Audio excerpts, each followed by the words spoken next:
Oh, I can't see. No. Ooh, nice day today. I was actually trying to use these because these sunglasses are polarized, whereas these are not. There's just too much glare. I could just put a hat on. Do I have a hat to put on? Okay, we can put this one on, which doesn't quite work. And then there's this one.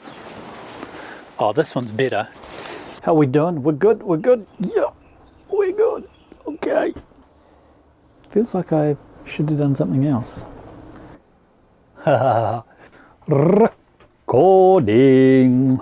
We are here. I'm in a bit of a singing mood. Welcome back for another Rin Furniture adventure. Today we're carrying on with the armrest table, and if you're enjoying this series so far and you want to continue watching the remainder, then there'll be a playlist which I will put somewhere in around there. You're in for a bit of a treat this week because there's less of me here now, there's more of me back then. Today's actually my day off, and I decided to do more work on the armrest table. Now I have 3D printed a base here. I'll show you a close-up of it. So it's it's this edge here. It's so hard to see. I'm so far away. So far away from me. So far I just can't see. This will go obviously on a piece of wood. Yeah. And I just actually purely just want to try it. I just want to see what it's like. So that is the purpose of today. So yeah, we'll start off with trying to, that's so heavy, we'll try to, and we'll just use these two bits of wood. I'm going to use two because this is obviously going to go this side, but if it's just one piece, it's going to be a little bit unstable. It may not be the best way to do it, but again, this is just trial and error, probably with more error than trial. The main thing is I've got this sticking out here. I'll just try a small clamp. I don't want to impale myself.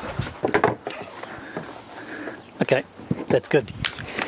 Of course, we'll get this and then we'll put it on there and then we'll push it through that way. And then once we've done that, we put that in, do it again, put it in, do it again, put it in. So the key here is this width here. I'm going to have to get breathing apparatus on.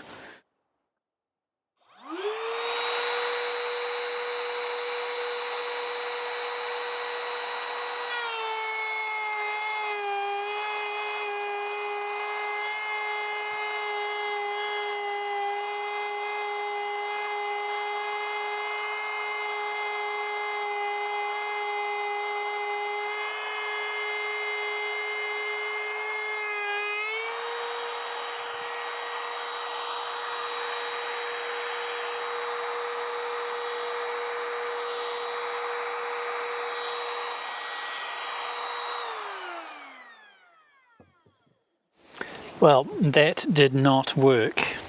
I'll show you why. We have, obviously this is the plate that's sitting on the router, and this, after it cut the slot really well. The problem is this is too wide. The distance here is 20 millimeters and the bit is cut a width of 19 millimeters. Either right, take away 1 mil from the piece of wood, then this will go in, and then try and find a 20 mil router bit, which I don't have, or shave a mil off here. Now obviously if I shave off a mil, it's going to be super tight, which is why Perspex was probably a better idea. So we will actually just shave off 1 mil here. We'll have a look if any places sell specifically a 20mm router bit. So you can get a 20mm, or we could print another one of these. It would be better to reprint this, I think, because this actually fit really well onto there. It went on easily. I have other router bits.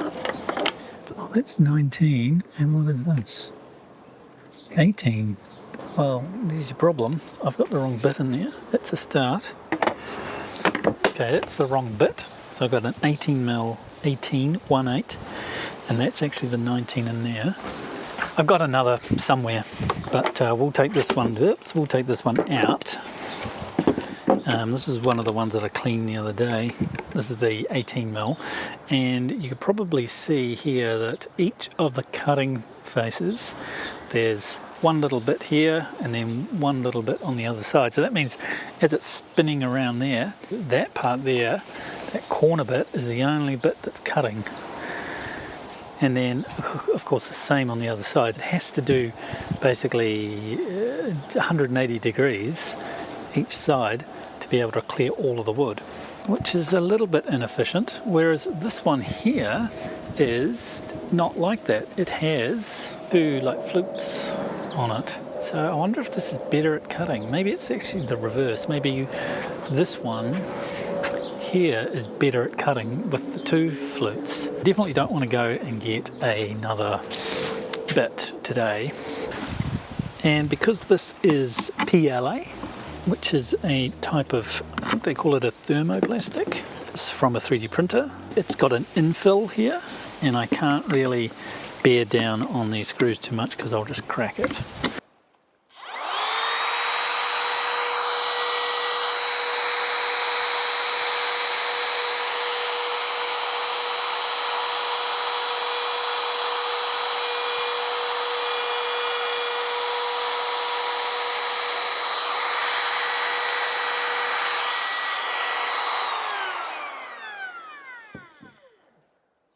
I don't think that did anything, but that's okay. We're gonna take this off now and put it through the table saw. We'll just have to set the table saw up. Bear with me.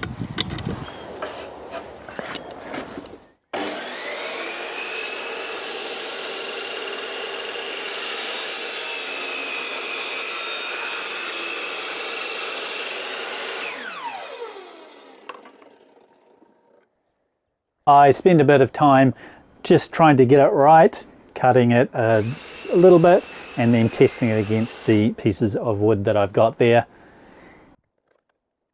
and giving it a little bit of a sand. Now at some point during this process I thought it would be a really good idea to stop what I'm doing and start a whole new thing, which is modifying one of the storage containers. I've actually got two. I've got this one here, which was some months ago over here, and then one down there. I basically attached one to the wall, one I attempted and I gave up for some reason.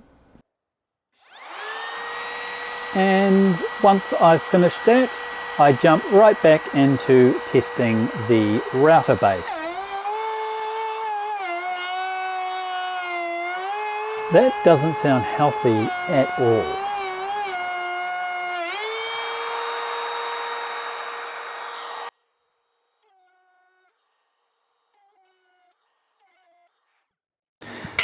Well, as soon as I did this, I realized, yeah, that's not going to work because,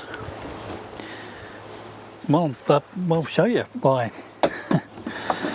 It's quite obvious just looking at it that it can't work because the gaps I've made here are, I mean, the gaps, right? But I mean, they're not,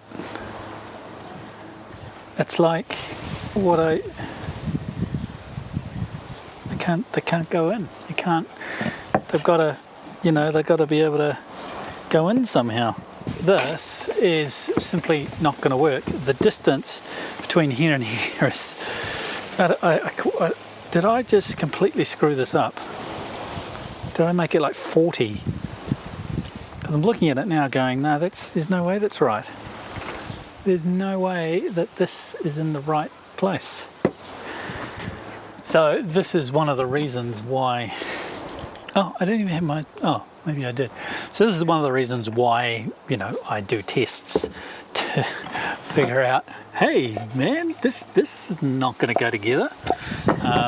And I possibly could have just fubbed the measurements of this. I mean, it's okay, I can reprint it and move it closer, but it's a bit of a shame.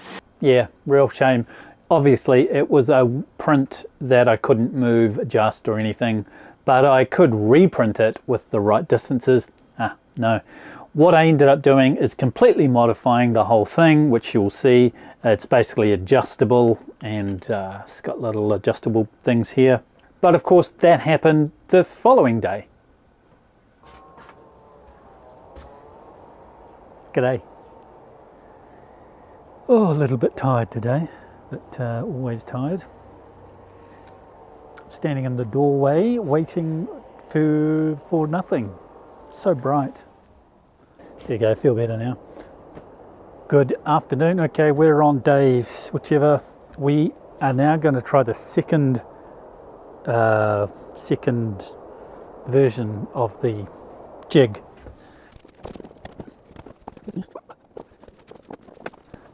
There's no real easy way to do this. I thought this would be a cinch, but oh my god! Oh, Jesus!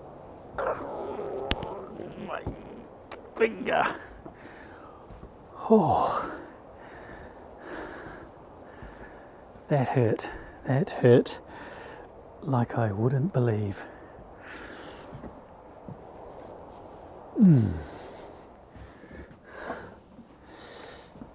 Be a bit more safe next time, Sebastian. Right, what is the plan for today? Well, the idea is to try, sorry for the wind, it's a bit rainy today. Well, it hasn't yet rained, but there's rain clouds over there. It may rain and then all of a sudden everything changes. I have the old one that I printed and that I cut. Didn't quite work. I mean, it worked, but the gaps were all wrong. This one, however, has an adjustable fence on it, so I can move it up and down, left and right. So hopefully when I slide this in there, it will go in. Well, we're about to find out. The main reason why I did it this way is because if I get the distance wrong here, I just reprint that. It's a lot easier to reprint one bit than to reprint the whole thing. Oh gosh, smashed myself in the face. So the first thing that we need to do is clamp this up and then get outfitted for all of that. Now hopefully I caught, that's stupid of me to say hopefully, but I was pulling this out of the shed, and I had my thumb in between here and I guess the side of the garage. Oh my god! Oh, finger! And the whole momentum of this hit my thumb, and my thumb is very sensitive and sore. Now I do like the idea of having this on wheels, but the ground is foam. So what does that do? Causes it to not move particularly well, making it harder to move. And I attempted to use the new router base, and of course, as you can see, there's a lot of smoke. That router bit is working very hard. So I adjusted the depth, made it shorter. Hopefully that was going to work. Let's do some close-ups here. Okay, so first up, we'll come back to that later. Here we go. 3 rain. Perfect. Rain. So I got kicked out because of the rain. So we will try to solve that issue. So I'll try and show you what I was attempting to demonstrate outside. Right, so here is the 3 cuts. First problem, the angle was off and then it just repeated the angle. So that's one problem. Second problem was the depth. The first cut that I took was way too deep. First cut is the deepest. Something and something else, my throat really hurts from trying to sing this song. And then I made it too less, and then the jig wouldn't go through it. So I had to adjust the depth. The depth is too much for that router. So that makes me wonder, should I change the depth so that I don't have this problem when I'm going through the actual stuff? But of course, when I tried to join them up, those angles don't fit. And even if they did, like to try and put the first one in, not a chance. Second one, not a chance. So there's actually quite a big gap. So let me get a pointing implement, a marking knife. Okay, so this edge and this edge is basically in line, but this edge and this edge is not. This one's further this way, and this one's further that way. Same again for these two, same again for these two, same again for these two, and then this one is in line with that one. I think the cut is not wide enough for the bit. The distance of this fence, I think it should be 18 mil. Calipers say just over 18, 18.2, and this is 19. So if you think about how that works, and this is probably my fault for not thinking about how to calculate this correctly. When I'm making the first cut, so that's 22 centimeters. This part here is 19. The next part, 21. The gap again is 19. So the gap's consistent at least. And then the last one, that's 22. Problem is that the fence was too far away. It needed to be 19 from here, and that means that it would have been 19, 19, 19, 19, 19. That is a good test. What I could try is moving this. The distance of this fence is kind of inconsequential really. It's the distance between this face and the edge of the blade. I've just got to get this distance between the edge of the fence and the edge of the blade 19 mil, and then we will get a consistent 19 mil spacing. So let's take a look at the bit and let's see what we did there, because something's quite interesting, or maybe something's quite stupid, I don't know. Now I clamped this down and it was straight to the fence there, and now it has obviously moved, which means that this can move, and it quite rightfully can. Either I didn't tighten it, or this is not going to stay in the right place. So yeah, that didn't quite work. Didn't work as well as I wanted it to. No, not at all. In fact, it worked so poorly that I thought I would try again. You'll see, and this will be next week, we make a couple of adjustments to this. That's the red one there. And of course we try again. I'm actually going to be trying about 3 other different methods, all made up on the spot to try and solve this problem. So join in next week and you can see me doing some of this stuff. I will build it. Was that a success? Burning away more wood to try to achieve maybe this. Well, that didn't really work. Thank you very much for joining me this week. I hope you have enjoyed my little journey into madness. So if you're enjoying these videos and you want to see more, subscribe to my channel, and then you'll get notifications of the next silly, stupid thing that I'm going to do. I would really appreciate if you gave this video a like. I really enjoy knowing how many people enjoy my capers. Until next week, you have a wonderful week, and we will see you next week. I'm probably the weak one here, definitely.